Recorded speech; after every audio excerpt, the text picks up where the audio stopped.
For 9 months, my mother-in-law, Harper, unfavorably compared my pregnancy to my sister-in-law's seemingly flawless experience. After my sister-in-law had her child, both she and my husband decided to cut ties with Harper.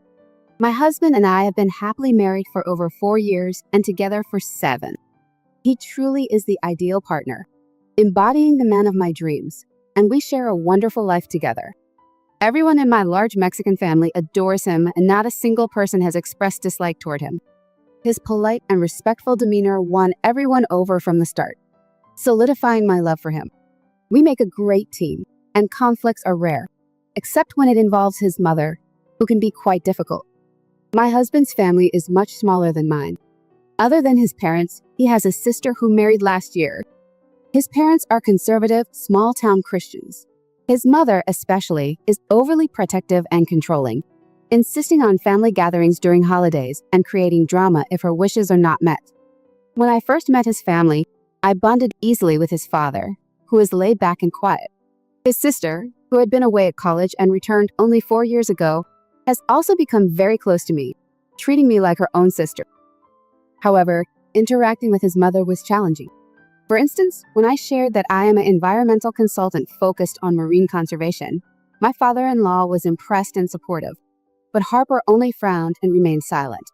Later, I learned from my father-in-law that Harper had pressured my husband to end our relationship. She disapproved of me because I pursued a career I am passionate about, wrongly thinking it made me unsuitable for her son. Harper's outdated expectations included wanting her son to marry someone who would solely be a housewife, disregarding my professional aspirations and the joy my work brings me. Fortunately, my husband has always supported my career, and our shared values have strengthened our bond, contrary to his mother's narrow views. My husband decisively informed his father, William, that his choice of spouse was not up for discussion by his mother. I was relieved and reassured when he defended our relationship, which solidified my decision to stay with him, even after learning about his mother's disapproval. However, as our relationship progressed, Harper's attitude towards me only deteriorated. She would often make underhanded remarks about how a good wife should prioritize homemaking and await her husband's return from work. Harper didn't hesitate to point out that I didn't fit her image of a traditional wife, critiquing my appearance and questioning my ability to bear children.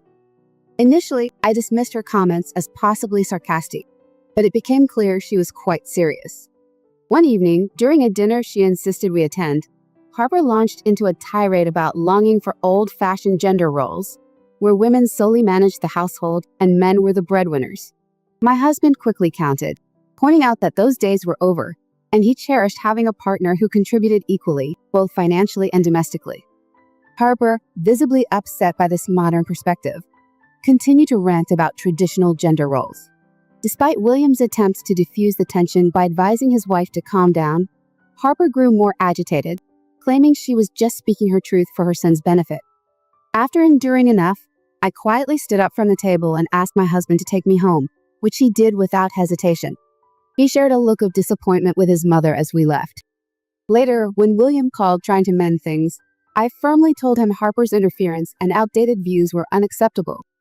William apologized on her behalf, but I was not ready to just accept it. My husband supported this stance, warning that without a sincere apology from Harper, he might cut ties permanently. This ultimatum seemed to resonate with her, prompting an apology, which I accepted with the clear expectation that such discussions would not recur. Though Harper apologized, old habits die hard, and it wasn't long before similar issues surfaced again, shortly after my husband and I began living together. After we got married, I had to leave for a research expedition for a few weeks. During this time, Harper called me, questioning who would look after the house and her son while I was away. Confused by her intrusive questions, I put her on speakerphone so my husband, who was driving with me, could also listen. When I asked her to clarify her concerns, she accused me of being immature and insisted that I should give up my expeditions to focus more on supporting her son. My husband quickly intervened, firmly telling her that he was fully capable of taking care of himself and that we were equal partners who equally shared our responsibilities. This response upset her, and she argued that our marriage was doomed if I couldn't learn to be a proper wife. Annoyed, my husband told her to mind her own business and ended the call. During our engagement, Harper was already displeased, especially when she learned that we planned a small wedding due to the high costs associated with my large family and our plans to move into our own place soon. I decided to limit the guest list to close family members, planning a later celebration for the extended family. However, Harper wanted to invite all her friends whom she hadn't seen in a long time, viewing our wedding as the perfect reunion opportunity. When my husband inquired if she intended to cover the costs for her friends, she took offense, claiming that as his parent, it was shameful for him to even suggest such a thing. We stood our ground, stating that the wedding would remain small, and any uninvited guests she brought would be her financial responsibility. Despite her displeasure, she couldn't change our plans. At the wedding, Harper was vocally critical, particularly disliking my choice of wedding gown. I chose to ignore her complaints, focusing on enjoying the day without letting her negativity affect me. My sister-in-law, aware of the tension, did her best to keep Harper away from me throughout the event. Last year in mid-April, we received the wonderful news that I was pregnant, bringing us immense joy amidst these challenges. When the time came for my gender reveal party, Harper was outraged upon learning that she wasn't organizing it. She showed up at our doorstep, furiously accusing me of alienating her from her grandchild and insisting that my husband should assert more control over the situation so she could be more involved in my pregnancy. Her tone and the stress it caused led my husband to sternly ask her to leave, warning that her behavior might lead to her being permanently cut off from our grandchild's life. Despite her tearful protests that she just wanted what was best, she eventually left. The fallout from this episode was significant. William and Olivia reached out, deeply concerned about Harper's behavior. Olivia, particularly shocked by her mother's actions, urged me to rest as much as possible. This incident with Harper at our doorstep was not the end of her overbearing behavior, however. During the holiday season, when my husband informed her that we would not be able to visit for Christmas due to my inability to travel long distances, she became infuriated. She accused him of distancing himself from his family and abruptly hung up when he wouldn't yield to her demands. We thought she had accepted our decision, but to our surprise, a week later, she texted insisting we come to her place. When my husband reminded her of our previous conversation, she called, furiously accusing me of keeping him away from the family and demanded that he control his woman. This pattern of controlling and toxic behavior was becoming increasingly apparent, and I discussed it openly with my husband and Olivia, who both acknowledged her troubling actions and supported me fully. The situation reached a peak when I went into preterm labor at 29 weeks, and our son was born via emergency C-section at 30 weeks. In the rush, we couldn't inform anyone until after the birth. My husband shared the news on our family group chat, receiving a flood of congratulations, but Harper had yet another meltdown. She bombarded us with texts, upset that she hadn't been in the delivery room, despite it being clear that I would have never allowed such a thing. I chose not to respond to her unreasonable demands, hoping to avoid further conflict. While I was occupied with caring for our newborn, Harper contacted my husband, upset about our son's name. She claimed it sounded too Mexican and suggested it be changed or used as a middle name instead. Despite her insistence and disappointment, we didn't heed her demands, but she continued to express her dissatisfaction.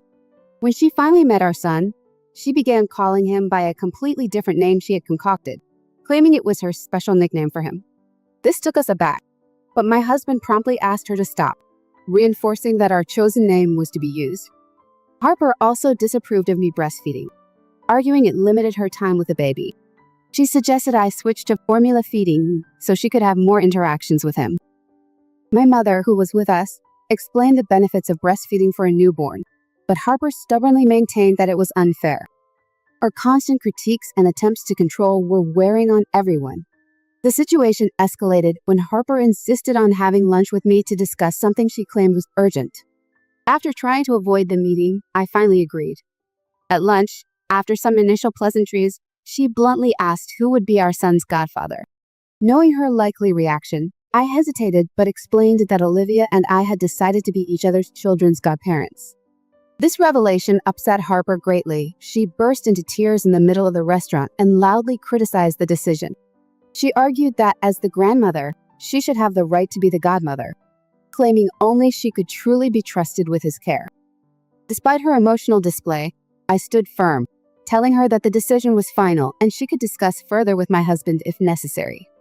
I later shared the ordeal with Olivia, who was equally displeased that Harper did not want her involved as the godparent.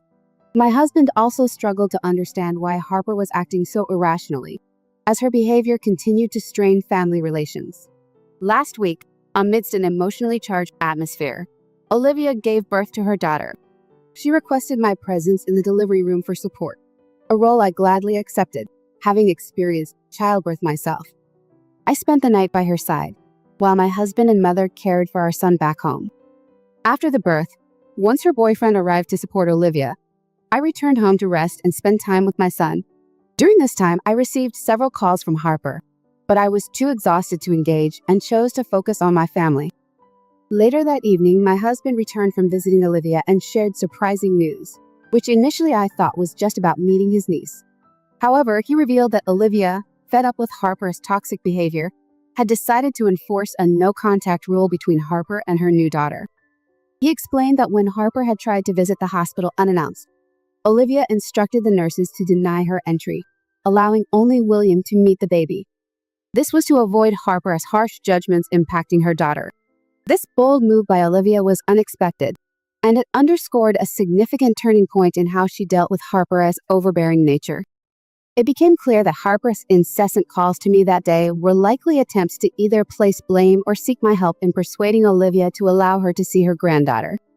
Later, when I spoke with Olivia, she shared that her decision was influenced by witnessing how Harper had treated me over the years. Establishing a no-contact rule was a crucial step in protecting her daughter from the same toxic influence I had endured. This was a significant moment for Harper. As the repercussions of her actions were now fully realized, she was completely shut out from witnessing the early days of her granddaughter's life. Since then, I've contemplated whether we should also cut ties with Harper permanently. The thought of excluding her entirely feels harsh, but necessary for our mental peace. There's no assurance that her behavior won't extend to our son, causing similar distress. This has been a challenging realization for us, especially for my husband, who was raised in this environment and didn't recognize its toxicity until it began affecting me directly. My husband has been incredibly supportive and protective throughout this ordeal. After discussing with my husband and considering all that has transpired, we agreed that for our family's well-being, maintaining a distance from Harper might be the healthiest choice. This decision hasn't been easy, but it's one that many have supported, and it reinforces our commitment to safeguarding our family's peace and happiness. Given the overwhelming difficulties posed by my mother-in-law's behavior, my husband and I decided it was time to set clear boundaries. We arranged a group video call with his sister and William to discuss our plan. They supported our decision, understanding the need for peace in our lives. Now, all that was left was to inform Harper of our resolution. My husband called his mother yesterday evening to break the news. As soon as she answered, she began berating him for the lack of recent communication and demanded an immediate meeting with our son. My husband patiently waited for her to finish her tirade before he gently but firmly explained that it was time for him to step up as the protector of our family. Surprisingly, Harper agreed, thinking this was the assertion of authority she had long wanted from him. However, her agreement turned to shock when he revealed that his way of protecting us involved cutting her off permanently to shield us from her toxic influence and endless drama. Initially, Harper was stunned, possibly struggling to grasp the gravity of his words. When the reality of our decision hit her, she became desperate, threatening to come over and insisting that nothing could prevent her from seeing her grandson. My husband sternly warned her that any attempt to show up uninvited would lead to us calling the police for trespassing. Harper then accused me of orchestrating this division, claiming I was tearing the family apart. My husband countered her accusations, emphasizing that the decision was his and reminding her that Olivia had also chosen to distance herself for similar reasons. The problem, he pointed out, was clearly with her behavior. Harper continued her tirade, accusing me of brainwashing her family and alienating her children. My husband, growing increasingly frustrated, finally told her that if she was looking for someone to blame, she should reflect on her own actions. Her bitterness and discriminatory attitudes had pushed everyone away. He concluded that everyone was fed up with her negativity and toxicity, which prompted him to block her number, effectively cutting off all communication. This step was not taken lightly, but it was necessary for the well-being of our family, marking a new chapter where we could hopefully find some peace without her disruptive influence. After the decisive conversation between my husband and his mother, I took similar steps by blocking her number. I also informed my family about the situation, and advised them not to engage with Harper for the time being. It's a difficult reality for my husband and Olivia, not having the support of their mother. But on the flip side, I'm relieved that we no longer have to endure such distressing scenarios. It's been 3 months since my last life, and I'm pleased to share that our son is thriving. Olivia and I continue to grow closer, and our children enjoy regular playdates. It's heartwarming to see their bond develop, and I cherish the thought of them growing up as best friends. In more joyful news, Olivia is preparing to marry the father of her child, which we all anticipated with great excitement. On to the main news, our stance of no contact with Harper remains unchanged. For those concerned about our safety, we've taken precautions by installing security cameras and changing our locks, ensuring that Harper cannot intrude upon our peace. Given the widespread knowledge of the reasons behind our estrangement, it's unlikely that she would risk a public confrontation, likely feeling the weight of communal scrutiny. Despite our firm boundaries, Harper attempted to use William as a conduit to reconnect, urging him to mediate a reconciliation. However, even William has reached his limit, expressing his own frustrations with her behavior. When he conveyed his feelings, it seemed to spark some introspection on her part. A few weeks after their discussion, Harper expressed through William a desire to apologize for her actions toward me. While it's hard to gauge the sincerity of her remorse, we've chosen to maintain our distance, continuing our lives without her involvement. William and other supportive family members regularly visit and bond with our grandchild, ensuring a loving and stable environment for his upbringing. This setup, free from unnecessary drama, is how we plan to keep things moving forward.